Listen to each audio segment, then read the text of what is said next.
Hi எல்லோருக்கும் வணக்கம். Welcome to Vijith view. So அந்த வீடியோவில் நம்ம Bigg Boss season 9 Tamil contestants பற்றின ஒரு அப்டேட் வீடியோ, அது மட்டும் இல்லாமல் இந்த 50 ஷோவோடைய எபிசோட் 20 பற்றி நம்ம கண்டிப்பாக டிஸ்கஸ் பண்ண போகிறோம். ஸோ வீடியோக்குள்ளே போகிறதுக்கு முன்னாடி சேனலுக்கு புதுசாக இருந்தீங்க இல்லை சப்ஸ்கிரைப் பண்ணா வந்து கண்டிப்பாக சப்ஸ்கிரைப் பண்ணி பாருங்கள். வீடியோ மறக்காமல் ஒரு லைக்கை போட்டுக்கோங்க. இப்போ நம்ம வீடியோக்குள்ளே கண்டிப்பாக போகலாம். ஸோ இன்றைக்கி வந்து பார்த்தீங்கன்னா ரொம்ப முக்கியமான ஒரு அப்டேட்டு, அதாவது பார்வதியும் கமருதீனும் வந்து பார்த்தீங்கன்னா ஒரு திடீர் முடிவு வந்து எடுத்திருக்காங்க அப்படின்ற மாதிரி ஒரு அப்டேட்டு. அதாவது பாட்காஸ்ட் வந்து 2 பேரும் சேர்ந்து பண்ணிட்டாங்க. அப்புறம் நிறைய பேர் வந்து ரொம்ப ஆசைப்பட்டாங்க இந்த மாதிரி அவங்க 2 பேரும் வந்து சீக்கிரம் வந்து கல்யாணம் பண்ணிக்கணுன்னொடனே இவங்க 2 பேரும் ஒரு முடிவு பண்ணிட்டாங்க. அதாவது நம்மளுடைய லைஃப்பில் அடுத்த கட்டத்துக்கு போனோம், அதுக்கடுத்து வந்து பார்த்தோன்னா நம்ம 2 பேருக்குள்ளேயும் அது வந்து கண்டினியூ ஆகணும்னு தோணுச்சு அப்படின்னா கண்டிப்பாக நம்ம வந்து கல்யாணம் பண்ணிக்கலாம் அப்படின்ற மாதிரியான ஒரு ஸ்டாண்ட். ஏன்னா ஏற்கனவே சொன்ன மாதிரி அமீர் பாவனி காதலுக்கே வந்து பார்த்தீங்க அப்படின்னா கொஞ்சம் லேட்டாக தான் வந்து அவங்களே சேர்ந்தாங்க. ஒரு 5 வருஷம் ஆகிடுச்சு. ஓகேவா? சீசன் 5 தான் வந்து பண்ணானுங்க. அதுக்கடுத்து 6, 7, 8, 9 ஆகி போச்சு. கிட்டத்தட்ட 4 வருஷம் கழிச்சு தான் கரம் பிடிச்சிருக்காங்க அப்படிங்கிறது தான். ஸோ அவங்களுக்கும் டைம் வந்து ஆகும் அப்படிங்கிறது நம்மளால் வந்து பார்க்க முடியுது. ஓகேங்களா? அதனால் அதை வந்து நம்ம ஸ்ட்ரெஸ் பண்ண வேண்டாம் அப்படிங்கிறது தான். பட் அவங்க ரொம்ப கீனாக தான் இருக்காங்க. நிறைய பேர் வந்து பாரு கமருதீனுடைய அந்த ஒரு பாட்காஸ்ட்டில், அதுவும் செகண்ட் பார்ட் வந்து நிறைய பேருக்கு வந்து ரொம்ப ப்ளஷிங்காகவும் அதை பார்க்குறதுக்கு திருப்பி பார்க்க தோன்ற ஒரு எண்ணம் வந்து இருந்தது அப்படிங்கிறதுல எந்த ஒரு மாற்று கருத்தும் இல்லை. ஓகேங்களா? இப்போ என்னன்னா அடுத்த கட்டத்துக்கு அவங்க ஒரு சின்னதாக ஒரு ஷார்ட் ஃபிலிம் வந்து பண்ண போகிறாங்க அப்படின்ற மாதிரி ஒரு அப்டேட் வந்திருக்கு. ஓகேவா? அதில் ஒரு லவ் சம்மந்தப்பட்ட ஒரு ஃபிலிம். அதை எடுக்க போகிறது யாருன்னு பார்த்தீங்கன்னா அவங்க ஃப்ரெண்ட்ஸ்லேருந்தே தான் எடுக்கிறாங்க அப்படின்னு சொல்லிட்டு, அதாவது நம்ம போத்தன் அவர்கள் தான் வந்து அந்த ஷார்ட் ஃபிலிமை இயக்குகிறார் அப்படின்ற மாதிரி வந்து அப்டேட் வந்து வருது. அவர் போத்தனா இல்லை ஜானா அப்படிங்கிறது தெரியல, யார் இயக்க போகிறாங்கன்னு தெரியல. பட் இவங்க 2 பேரை வச்சு ஒரு ஷார்ட் ஃபிலிம் வந்து பிளான் பண்ணுறாங்க அப்படிங்கிறது தான். கண்டிப்பாக நல்லா தான் இருக்கும். ஏன்னா ட்ரெண்டிங் கப்புள் அவங்க தான். வெளியே வந்த பிறகு ஒரு ஷார்ட் ஃபிலிம் வந்து பண்ணாங்க அப்படின்னா அதுவும் ஒரு பிக்கப் வந்து இருக்கும் அப்படிங்கிறது பார்க்க முடியுது. ஸோ நமக்கு கிடைத்த தகவல் வந்து உண்மையாக இருக்கும் பட்சத்தில் கண்டிப்பாக பார்வதி அண்ட் கமருதீன் ரசிகர்கள் வந்து பார்த்திங்கன்னா ஒரு விருந்தாக அமையப் போகிறது அப்படிங்கிறதுல எந்த ஒரு மாற்று கருத்தும் இல்லை. இது வந்து மக்களுக்கு ஒரு இன்ப அதிர்ச்சி அப்படின்ற மாதிரி தான் நமக்கு வந்து தோணுது. ஓகேவா? இது ஒரு பக்கம் இருக்கட்டும். இன்னொரு பக்கம் வந்து பார்த்தீங்க அப்படின்னா ஹேட் பரப்புறது அப்படிங்கிறது ஒன்று இருக்குது. அதாவது பாரு கமருதீன் வந்து ஒரு பாட்காஸ்ட் தான் இது வரைக்கும் கொடுத்துருக்காங்க. ஓகே, அதுக்கடுத்து அவங்க தனியாக ஒரு பாட்காஸ்ட் கொடுத்துருக்காங்க. கரெக்டாக? அதுக்கடுத்து இன்டர்வியூஸ் எதுவும் வந்து பார்த்திங்கன்னா பெருசாக கொடுக்கல. கலாட்டாக்கு மட்டும் ஒன்று தான். இவ்வளோ தான் நடந்திருக்கு. இதுக்கு மேலே எதுவும் நடக்கலை. ஆனால் மிச்சம் எல்லாருமே இன்டர்வியூஸ் அப்படின்ற பேரில் ஏகப்பட்ட விஷயங்கள் நடந்தது. ஓகே, ஒரு இன்டர்வியூ வந்து 4 சேனலில் கொடுப்பாங்க. அடுத்து ஃபேன்ஸ் மீட்னு ஒரு கண்ட்ராய் வச்சாங்க. அது வந்து ஒரு ஃபுல்லாக. ஸோ இவ்வளோ வீடியோஸில் வந்து கார் டாஸ்க்கை பற்றி பேசி வன்மத்தை வந்து கக்கிட்டு பாரு கமருதீன் சும்மா எல்லாம் எல்லாத்துலேயும் வந்து சுரண்டி விட்டுட்டு இப்போ வந்து ஒரு பாட்காஸ்ட்டில் அவங்க ஜஸ்டிஃபை பண்ணுறாங்க. அதை ப்ளஸ் வந்து அவங்க தவறுக்கு மன்னிப்பு கேட்குறாங்க. இதை கூட புரிந்து கொள்ள முடியாத தற்கூறிகள் இன்னும் சில பிடிவாயுடைய பிஆர்களாக இருக்கட்டும், இல்லை இந்த உலக உத்தமி அரோராவுடைய பிஆராக இருக்கட்டும், அவங்க தப்பு பண்ணுறதை கேட்க துப்பு கிடையாது. அவங்க நல்லவனாக நடிச்சிட்டு இருக்காங்க. வீடியோலாம் வந்து பார்த்தீங்கன்னா இந்த மேட்ரிஸ் பெயின் நம்ம ஒயிண்டு பீஸுவேன், அதுக்கு எடுத்து நான் நல்லா பண்ணுவேன் அப்படின்ற மாதிரி சொல்லிட்டு இந்த மூதையை வந்து பார்த்தீங்கன்னா 4 நாள் தான் வம்பிழுத்தா. 4 பேர்கிட்ட தான், மற்றபடி வேறு யார்ட்டும் கை வைக்கலை. ஏன்னா வெளியே யாருக்கு சப்போர்ட் இருக்கோ அவங்கள போய் வம்பிழுத்து பிஆருக்கு கண்டென்ட்டை கொடுத்து ஜெயிச்ச அந்த மூதேவி அவங்களுடைய பிஆர்லாம் வந்து பார்த்தீங்கன்னா இப்போ நெகட்டிவாக நிறையா விஷயங்கள் பேச ஆரம்பிக்கிறாங்க. லைக் காஜி கப்புள், கவர் கப்புள்னு திருப்பி வந்து ஆரம்பிச்சிட்டாங்க அப்படிங்கிறது. ஏண்டா இவங்க 2 பேரும் வந்து மோர் தேன் எ ஃப்ரெண்டுன்னு சொல்லிட்டு வெளியே வந்து அவங்க வந்து பண்ணுறானுங்க. என்ன பண்ணுறாங்க, அது அவங்களோட பர்சனல் கேம் விமர்சித்த வரைக்கும் ஓகே. அதுக்கு மேலே வந்து பர்சனலை வந்து திருப்பி வந்து நோண்டிட்டு இது எதுக்கு நீங்கள் வந்து பண்ணுறீங்க, நீங்கள் வந்து கவர் போட்டு திங்குறீங்க, இவங்கெல்லாம் வந்து கவர் போட்டு தின்னதில்லை பாரு அப்படின்ற மாதிரி தான் ஒரு ஃபீல் வந்து இருக்குது. இதை வந்து அந்த கேமில் நம்ம விமர்சிச்சாச்சு, அது தவறு அப்படி இப்படின்னு.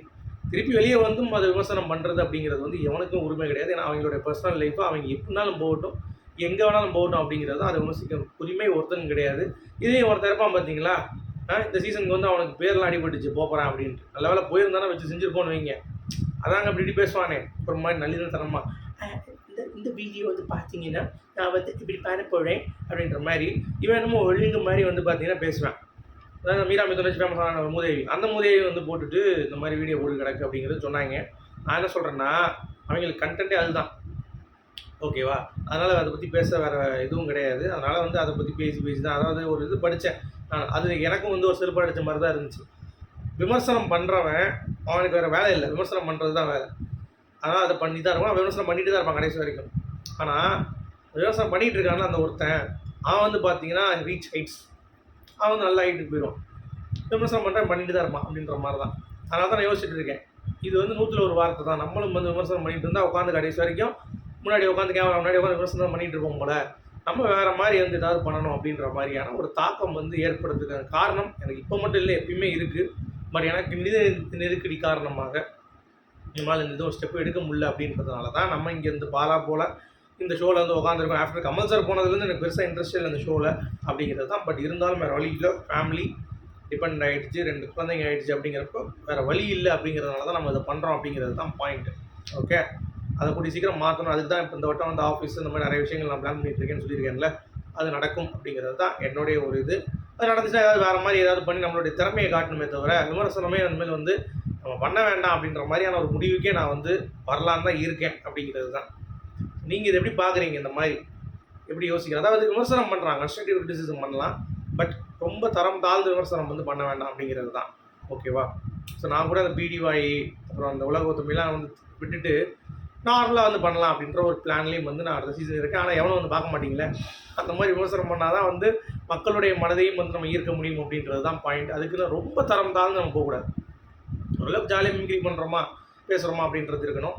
நிறைய பேர் வந்து ரொம்ப தரம் தாழ்ந்து வந்து விமர்சிக்கிறாங்க அப்படிங்கிறது பார்க்க முடியுது. இது வந்து கர்மா அவங்களை அடிக்க தான் போகும், எந்த ஒரு மாற்று கருத்தும் இல்லை, அது நடக்கும் அப்படிங்கிறது தான் பாயிண்ட். அடுத்து வாட்டர்மெலன் பார்வை பற்றி பேசியிருக்காரு. அவங்க கண்டென்ட் போய் நான் கண்டென்ட் கிங் அப்படின்னு சொல்லிட்டு ரைட்டு தாயா, ஓகே தான், அதில் எந்த ஒரு மாற்று கருத்தும் இல்லை. ஆனால் நீங்கள் சில விஷயங்கள் நிறையா பேசுகிறீங்க அப்படிங்கிறது பார்க்க முடியுது, அதை கொஞ்சம் கம்மி பண்ணிக்கோங்க அப்படின்ற மாதிரி தான். அடுத்து சாண்ட்ரா ரம்யா, அந்த சண்டை நடக்குதே, அது திருப்பி இன்றைக்கி கூட சாண்ட்ரா ஒரு இன்டர்வியூவில் கேட்டிருக்காங்க. அதாவது ஒரு ஃபங்க்ஷனுக்கு போயிருக்காங்க, அப்போ கேட்டிருக்காங்க ரம்யா ஜோ பற்றி அவங்ககிட்ட நான் பேச மாட்டேன் அப்படின்ட்டாங்க. சும்மா இருந்ததை திருப்பி சொல்லி விட்றாங்க.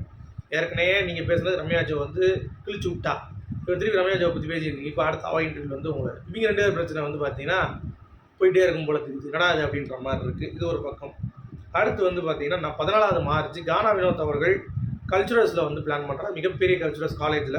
ஸோ அவர் வந்து ஸ்பெஷல் கெஸ்ட்டாக போகிறார் அப்படிங்கிறது பார்க்க முடியுது. அது மட்டும் இல்லாமல் சாண்ட்ராவும் பிரஜனுக்கும் அடிச்சாம்பர் அப்பாயின்ட் நடந்த இந்த சீசனில் அப்படிங்கிற மாதிரி இருக்குது. ஏன்னா வெளியே வந்து அத்தனை காலேஜுக்கு, அத்தனை கல்ச்சுரல்ஸுக்கு, ஃபெஸ்ட்டுக்கு, ஷாப் ஓப்பனிங், இந்த மாதிரி நிறைய விஷயங்கள் சாண்ட்ராவும் பிரஜனும் சேர்ந்து போகிறாங்க அப்படிங்கிறது பார்க்க முடியுது. ஸோ அதுதான் வெற்றிங்க.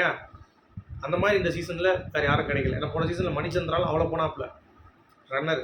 இந்த சீசனில் அந்த மாதிரிலாம் எவனுக்குமே கிடையாது. வின்னருக்கும் ஒன்றும் கிடையாது, ரன்னருக்கும் ஒன்றும் கிடையாது, ரெட் கார்டு வாங்கினவங்களுக்கும் பெருசாக வெளியே வந்து எதுவும் கிடையாது.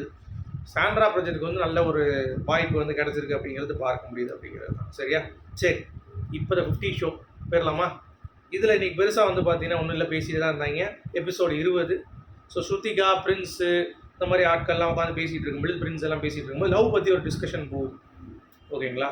அதில் வந்து பார்த்தீங்கன்னா எப்படி கரெக்ட் பண்ணுவீங்க பொண்ணுங்களை, எப்படி வந்து நம்ம லவ் பண்ணலாம் அப்படின்னு நம்ம யோசிக்கும்போது ஷிவ் வந்து ஒரு வார்த்தை சொல்லியிருந்தார்.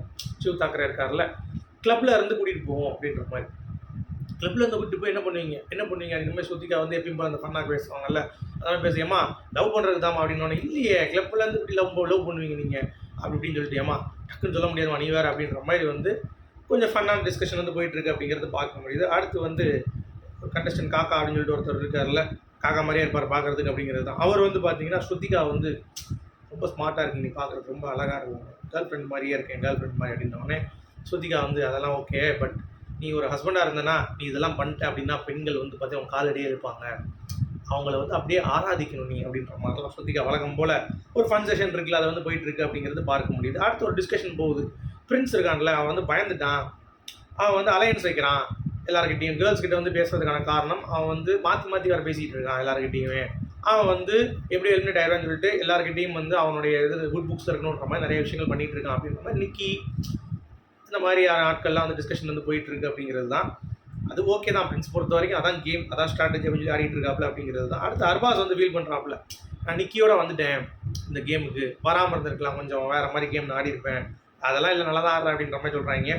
அடுத்து இந்த பூச்சாண்டி லைன் பூச்சாண்டி வந்துடுறாப்புல, வந்துட்டு கரண் இல்லை அவருக்கு, கரண் எப்படி சொம்பிடிப்பாப்புல, கரண் தூக்கிட்டாங்கன்னொடனே நகையில கேட்குறாரு, நகைல் எப்படி இருக்கு உடம்பு அப்படின்னோடனே எல்லாம் கலாய்க்கிறாங்க. பூச்சாண்டி, பூச்சாண்டி வந்தோமா டாஸ்க் வச்ச மாதிரி இருக்கியா, சும்மா உட்காந்து ஒரு ஃபேவரிசம் பண்ணிக்கிட்டு இருக்காது அப்படின்ற மாதிரி ஓப்பனாக கலாய்ச்சி விட்டாங்க நம்ம லைன் பூச்சாண்டியை. என்னென்னா ஒரு தொடப்பம் டாஸ்க்குங்க, நம்ம ஒரு இது பண்ணுவோம்ல, அப்படியே சுற்றிக்கிட்டு நின்று தொடப்பட விடாமல் ஒரு எல்லைக்கு நோக்கி போகணும். ஒரு 3 இது வைக்கிறாங்க, முதல் வந்து சின்ன டிஸ்டன்ஸ், அடுத்த பெரிய டிஸ்டன்ஸ், அதுக்கடுத்து ஒரு பெரிய டிஸ்டன்ஸ். யாரெல்லாம் வந்து தொடப்பத்தை விடாமல் நிற்கிறாங்களோ அவங்க தான் வின்னர் அப்படின்ற மாதிரி வைக்கிறாங்க. எல்லோரும் டக்குன்னு அவுட் ஆகிடுறாங்க. அதுவும் சுற்றிக்காலம் வந்து பார்த்தீங்கன்னா அவுட் ஆகிட்டு வாடா நம்ம போயிடலாம் அப்படின்னு சொன்னோடனே மனிஷா கிட்ட, மனிஷா வந்து இது வெயிட் பண்ணு சொல்லட்டும் லைன், இன்சல்ட் பண்ண போகிறாங்கடி, இன்சல்ட்டே பண்ணட்டும் நம்ம சொன்ன பிறகு போகலாம் அப்படின்ற மாதிரி சொன்னோடனே, ஏன்டி இப்படி அப்படின்னு சொல்லிட்டு அவுட் ஆகிட்டு இவன் தொலை மாட்டா அப்படின்ற மாதிரி ஸ்ருதிகாவுடைய ஃபீல் அப்படிங்கிறது தான். 2 லட்சத்துக்கு போட்டி வச்சாங்க, 20,000 தான் கடைசி வந்து ஜெயிச்சாங்க அப்படிங்கிறது பார்க்க முடிஞ்சிச்சு. அதுவும் ஃபைஸும் திஷ்யந்தும் தான் வந்து வின்னர் ஆனாங்க அப்படிங்கிறது தான்.